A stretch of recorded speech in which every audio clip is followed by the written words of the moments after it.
Domanda che il pubblico vuole rivolgere ai relatori, abbiamo ancora qualche minuto. Prego.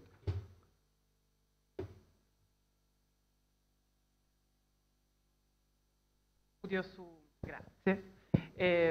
Sulle bonifiche delle terre Sullam, se nelle campagne ci sono tracce di edifici per la bonifica, cioè edifici che tenessero dentro delle macchine funzionali alla bonifica. Ho visto che ha mostrato un'immagine di come utilizzavano dei trattori a vapore per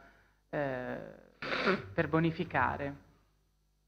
Lo domando per un motivo specifico che magari è meglio spiegare. Nel cartolare degli appelli, che come abbiamo visto sia per il collegio rabbinico sia per il Giardino Treves, ci sono innumerevoli esempi di macchine idrauliche, molte delle quali probabilmente funzionali alle bonifiche, che non sono mai state attribuite con precisione a progetti specifici perché si è persa la chiave di lettura dell'archivio.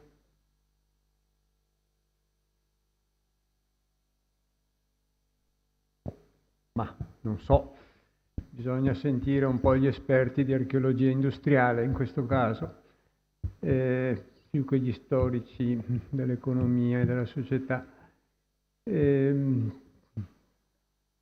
Certo ci sono delle tracce sul territorio, ma ci sono anche degli studi che bisogna consultare per avvicinarsi a queste presenze.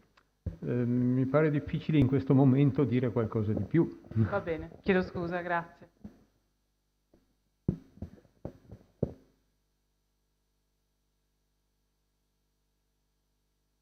Se non ci sono altri quesiti, allora ringrazio tutti gli intervenuti a questo bel convegno e speriamo i nostri padroni di casa che hanno reso possibile il convegno, cioè l'Istituto Veneto di Scienze e Lettere d'Arti. Va bene.